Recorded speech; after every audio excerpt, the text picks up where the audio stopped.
do it like so it looks cool. There we go. So it looks cool at the intro. There you go. Just start from there. Do black and white right here. Yeah, awesome. Here we go. Episode 13. You ready? I'm ready. What's going on, everybody? My name is Arman Vakili. This is episode 13 of the hashtag Everything Money Show, where we talk about everything that has to do with money. And I feel like somebody was about to walk in. Nobody was about to walk in. Awesome. And we can get the show going. On episode 13, we're going to talk about something that I feel like it's going to be, you know how, like, so I don't know if anybody follows Gary Vaynerchuk, but Gary Vaynerchuk is like one of my marketing and business idols or whatever. I look up to the guy a lot. And he had this golden era with his show where he was doing good content after good content. I feel like this is our first ever golden era because today's episode is going to be about stocks and mutual funds. And this is another one of these hot topics that everybody wants to know about. And so what happens is typically all of these variable advisors, these brokers that have their Series 6 and Series 7 licenses, in my mind, right? And you know, it's this whole, it's like a very similar to the epic stories in Hollywood where it's us versus them, and you find this like common enemy. And I feel like the shady and greedy variable brokers are my common enemy that I'm trying to fight.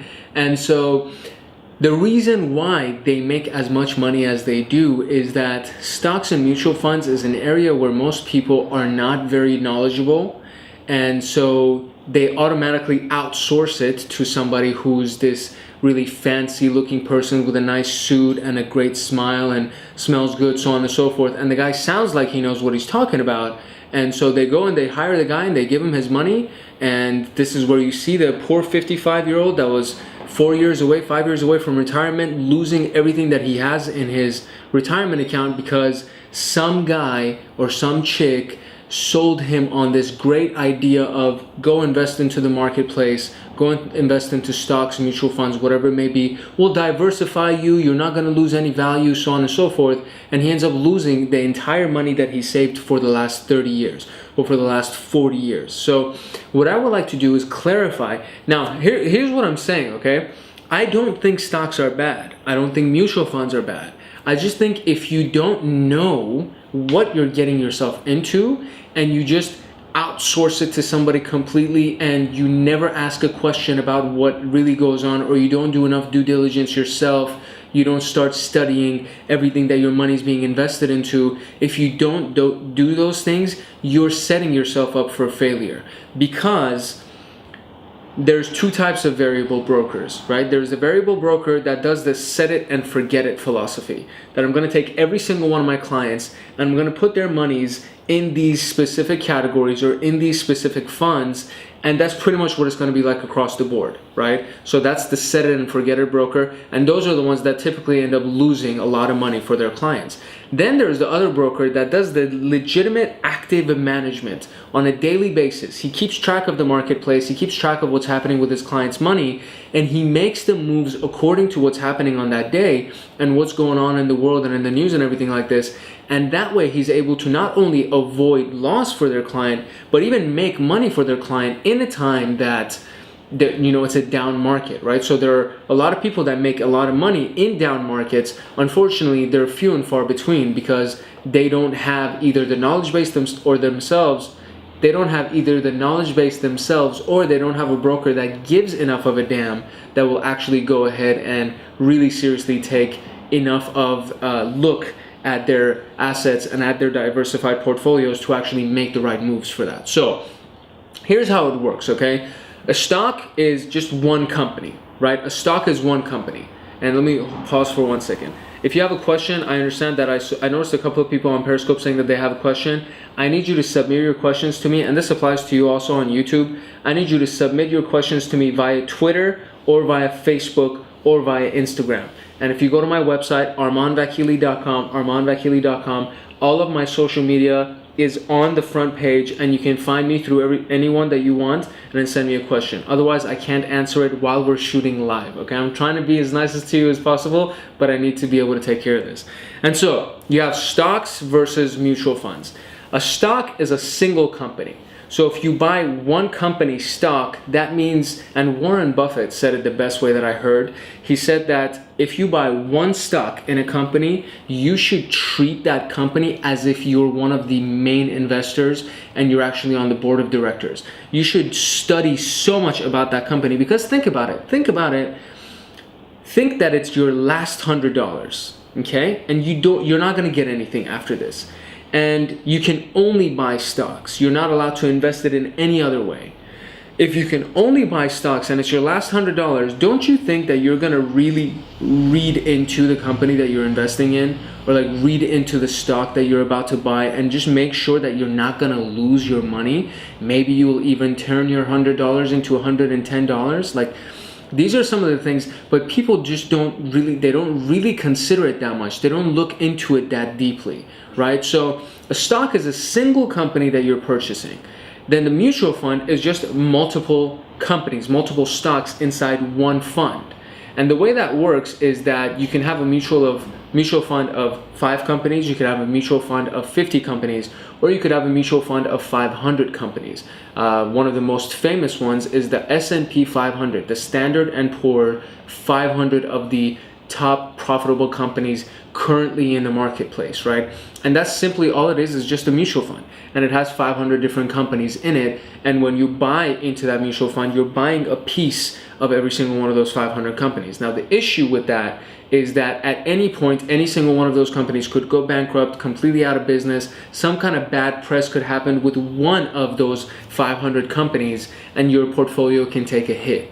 Now, this is my personal philosophy with this, okay? And you have to take your own advice. You have to consult with your own people that you trust.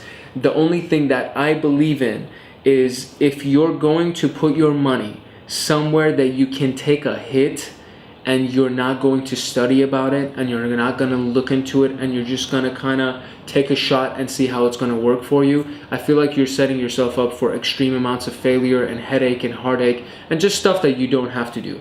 If you want to go buy into a company, if you want to go buy a stock, my biggest recommendation would be find 1 or 5, let's say, or 10, okay, that you like, that's relevant to the things that you're naturally passionate about. So if I like technology, I'm gonna geek out about the new iPhone coming out, or I'm gonna geek out about the new Samsung phone that's coming out, or the new camera in general that's coming out. The new what is it called, Deji? What was the new camera called that just came out? The GoPro Bluetooth, the GoPro Bluetooth. Hero 4. Here I am trying to make an example of what a tech geek is into, and I can't even. So, but you get the point, right? So if you're into technology, you go look into technology companies, Canon, Sony, Samsung, so on and so forth.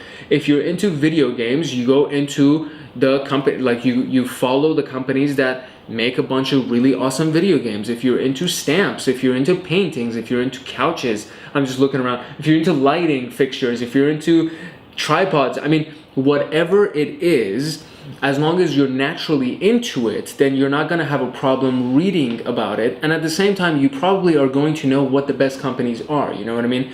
If I go to a girl that's really into fashion and they're a fashionista, and I say, hey, what's the top 10 shoe companies? They'll rattle it off like this. They'll be like, you know, Jimmy Choo. Well, I don't know. I'm not even going to pretend like I know what those companies are. But they'll be able to rattle it off like right away, and they say, okay, I know these 5 companies, I know these 10 companies. And so if that girl was thinking about investing into a company or buying the stock of a company, immediately I would say, hey, go buy into the company that you think is about to come and bring out the next big thing in women's shoes. You know what I mean? Because if you know that, hey, next summer this shoe is going to drop, so what I'm going to do is I'm going to buy the stock right now when the stock is relatively low, and I know that as soon as they drop this shoe, their stock is going to go through the roof because everybody's going to want to buy this shoe, right? And so that's something that you're already savvy to. That's something that you already know about, so it makes it easier for you to make those kinds of decisions. And then in that situation, and this is all hypothetical, this is all speculation, right? None of this is guaranteed to happen. But in that situation, your little $100 based on the company that you invested into could actually shoot up to 200, 300, which is, if it shoots up to $200, that means you got 100% gain which is ridiculous to consider when it comes down to investments, right? 100% gain on your money.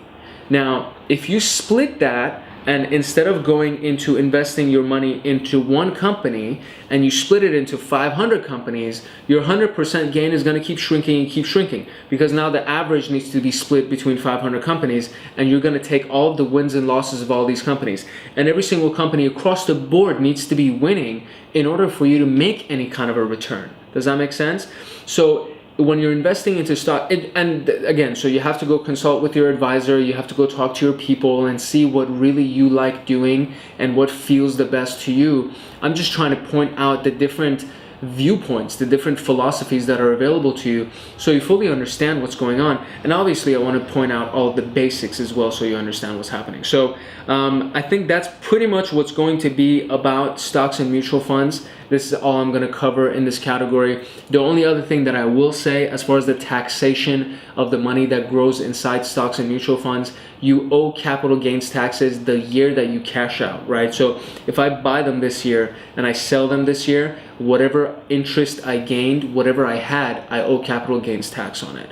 And stocks and mutual funds are kind of interesting in that way, because you could earn 10%, but because of the fact that capital gains tax is at 60%, and at the height of it in 1981, I think it was, in 1981, the tax rate was at 94%. Meaning you made 100, you got to pay $94 in taxes. You make 100,000, you got to pay $94,000 in taxes. And so the previous episode that we did, and I'm going to link it up, boom, Deji, previous episode. Last episode, it was the episode about capital gains tax. Episode 11, boom, episode 11. This right here, episode 11.